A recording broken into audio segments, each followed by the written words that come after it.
गम को त मन करता ना के एक पीस खाई गेल अहि मैया हमारा ना अपन निकल बा नती त इजे रह ना कोनो बाई से ना तले खा ले तन कतना बनई है चटक हम ही ना खाई ऐसे कैसे हो जाई मन मानता हमार कबे के बुझा तक उठे पक पानी भीतर चल जाता बहरी जाता भीतर ही जाता ओ मैया जा निमक कौन खेला बढ़िया डल ले इसको डल जनाते नहीं खे निमक नहीं सन का डल ले तोनी से खाती हट गइला पे ना सब कर धर के बिगाड़ देबे दी जा कहते जाके तू बना बनावे लगनी नु त कने हाउ ला द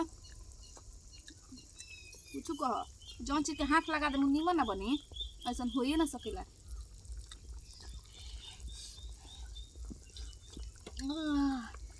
जो मछरी के मुड़ी हमार मुड़ी एके में एकर मुंह हमार मुंह एके में सटता मुंह तो स्वादे अलग होता देखो प्रेम से तारा के खाई जल्दी जल्दी में ना खाई मुड़ी खातनी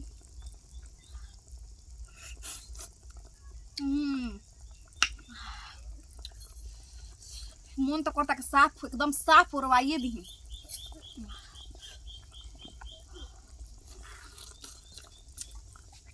ओहो बुझाता कि खा के एकदम आत्मा हमारा तृप्त हो जाता है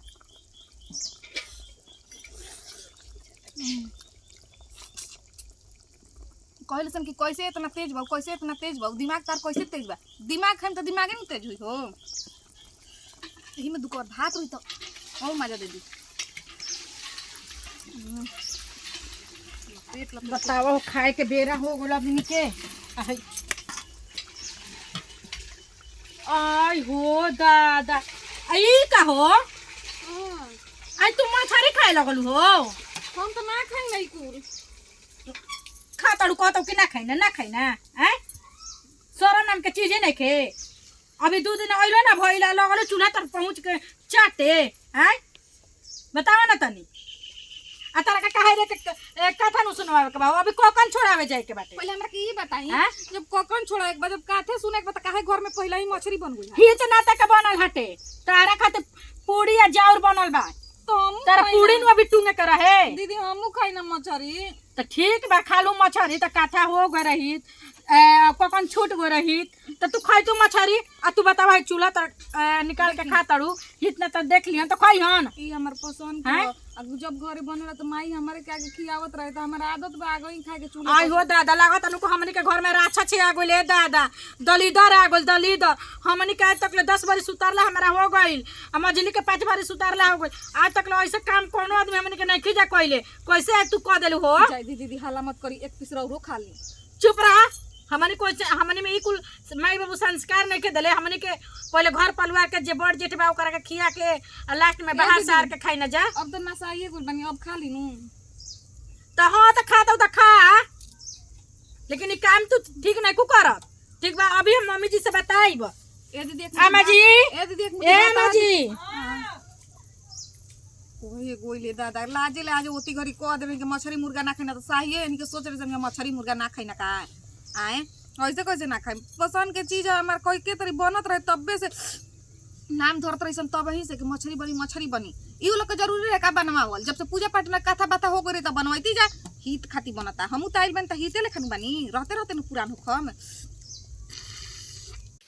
का तू जब देखा तब तो हम गोड़ दबावते रहेलू जाता ना गोड़ दब नहीं हो चल जबनु तो बड़ा हमरा याद आई जान जी हला तो धरा देला मम्मी जी त नैहर जाए तो कौन कहीं के जो घर बसावे जाए बारे जाए 1-2 दिन खातिर फिर आइबे ना करे अरे तो देहिया खोजे नु लागल कोनिया सुनी कहानी रे के दवाइया खाए के बिना ना खइनी हां कहां खनी देखा तो गोड़ा था फूलल बैठे दवाई आई हे मम्मी जी जा ई का को मैं बर्बाद हो गई जब सोचले रही मैं मेहनत में पानी फिर गई ठीक बा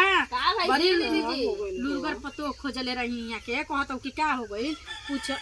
मछली बना रहा ही तना तके नु आई फूफा आई रंजा मौसा जी आई रंजा कहाई लगे सब कुछ खा के जाई अब कनिया का कोई लेबे के निकल के आ चूल्हा तर मछली के मुड़ा चूसतिया निकाल के खा ये भगवान सोन बिया कहते हम खइबे ना कनी ओकर सूर्य ना अभी कौन छूटल ना ओकर कथा सुनवइनी बताई तो सत्य ना पूरी टूंगलस पूरी तो ना टूंगलस कि मम्मी जी पुड़िया टुंगवा दे या चल के कखनवा छोड़ दे आइए बउवा कहत सुन चल तनी छोड़ आइए के कहत रही कि अभी नहीं तो कहनी तनी ले काल मछरी बनी कहनी नु काल मछरी बनी लेकिन बात यहाँ के ना सुननी अरे तो हम कहनी अगर भाई बापा को ले सन तो खाए जी दीदी वो तो कहत रहे कि हम मुर्गा मछली खोइबे ना करी ना बनाई ना 76 न बिया नैहर के खेलल खाइल न बिया यही तरह आई अरे बिया ओकर भाई आजकल निपुण मेहरारू मिला तड़ी स कोई देखला सना ना जी तना ता ना ती देखी तो बेइज्जती ठीक ना ना हमनी तो कोई देखले ना नहीं और कनिया ना साल भर ना 6 महीना खाए उहे लगा तो हमहू कहत हनी सुन ना एगो काम कर छिपा से तोप के जाके मछरिया हटा देना तो वो खा जाए आ जौन बचल बा नु तौन हितना मौसा जाके समझा दे रउवे का धाधा कही ना नो चल ई बताओ ना नो चल के जाए कहे तो कही तो ससुरी दागती छौकती पेट दागती हे नु कही हमरा के बात से मरना दीदी जी की फेंका गइल रही सवती के आके डाई लगा दिया तोहनी के बात दूसर बात तोहनी के दर्द दे दो सर अभी हम कहत तो से तू सुनो अपन माइले कहे तो पेट दागती छौकती त काहे ना जी गलत काम करी तो कोई बोली ना चुलिए भी खा ली ओकर जूठा काटा सब कुछ बताओ आज तक ले हम अपन बुढ़िया के जान जो नए नए आई रहनी तो हम सब के बना के खा खियाइए न देला झूठ ना आज से सब कोई खा लियल जा भैया जी जान जाइब ना कि जूठा हो गइल ऊ तो औरी ना खाई औरी डारा में उहाँ के नहीं खे देवे के उहाँ के गुरु हथले बानी और ओकर जूठा खोयन त नरके में चल बताओ हम करे दुआ एक चली तो छकवा दे हब फरिया तू का छो अपने हुर घल हमारे बरवा सब विश्वास ना मन करता है वो औरू खाली का अब जाने कोई भाई सब पा एगो खाई तबो ना हो दूगो खाई तबो ना हो अरे ए अरे हाई कुल का करता रू बैठ के दीदी जी जाना तनी दीदी जी जाना ताड़ी हम का पागल नहीं हमने की जाना तो दीदी जी जान गुल अरे हाई अभी अभी ना पूजा पाठ भइल ना कथा भइल ना घर में धरा के पूरी टोंगा वाला कुल चीज करे लगल अपन नहीं एथी दी तो केथी दी रासा दी तो दिमाग खराब बेटे का तहार मैं तो कुल नाश कर दिहलु आई के रोबे के तरी बोलो तनी जमरा मेहरानू नु हई आ तो मेहरारू हो तो हम तार मरदे हैं बुझे त किराया पे काले बने भाड़ा तो को वो दूसरा खातिर छोड़ी बनल लटे तारा के ना दिया ई तो फुर्सत तक ना मिली अजब हाल बेटे फिर तारा के साजी खून बनवा देती घटी तो कम से कम ही तो कले बेदेला तारा बुझाते नहीं के काहे आरती घुमाई काहे ना बैठ के समझावत है ना न कनिया लागत अरे समझावत का तू समझावत देखा भौजी हम कुछ बोलल नहीं चाहत आज तक हमनी के बड़ जे ठोके घर में खाइबे ना करे चुल्ली में खाइबे ना करे बताई देख झूठा कोई खाई जे आई ला सब घर के पी गई हे भगवान जी हम जान दिन दर्द दिया रही है पतोरिया मजाक कर इसको ही में खा के ए लीजिए देख लीजिए देख बेहाली अरे बा बटर के हाथ मत लगाओ रुक जा हम के बताओ आए के बारी छुमा हम जाई अगर कहे नो अपन भाई से हमर के मारत रहे तो करन तो कह दी भाई से मारत रहल हां इनके ना पेट में ना एकदम चूहा समाइल बर्दाश्त ना होत रहला 2-3 घंटा अरे हमें जो बैठल तो हमारे हाथ छोड़ के पड़ दे हम जाता नहीं खाली घुरे रतिया से कहानी है सीधे इनका आ को ना छुटेला बोला जाए बा इतना बोलला के बादो में तब थरिया छूटता अरे हम कुछ पूछत हम सास मैया का कहतन बोली ना सुना हमरो बते के लाज लेहज बा बोली मुंह से खाते और नैहर में मुर्गा मछली ना मिलल ह कि रकटल बड़ू आ मिलल हो जे के आदत बता खाते ऐसन बात न होई धा आज हम जे खाला कर दे हां ज्यादा छोड़ दिया तो ये कोला एक पीस सीख लो ना हां मारे में छनाटा वाला नु तो खच देना जीभिया तार कट के नीचे लागी ना से गरैले तेई कोले रोना के लागत रौना ना खइया रौना ना खइया केकर क्रिया खइबी इसकी ये कहली हबी अग्नि माई के क्रिया खा के कहते कि होयो एक पीस खइली हमरे में से तोरे माईया थू हो जाओ रे चले जी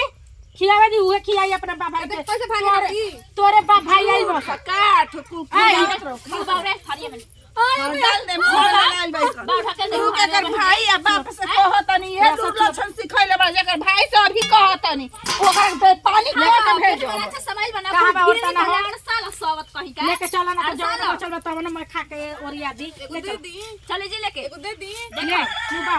डाल दे बबिया करैया सही देखो अभी हम ही गलती कोई नहीं है कि एक एगो निकली मन तो करत रहे कि चूस के वही में डाल देती बस भर करैया के हमारे खाए के पड़े तो हनी के ना निमना से मांगला पर देत ऐसन हो अब जान गई नु पहिल का बार तो वैसे कर अब दूसरा का बार देखो के तरीका खाई हम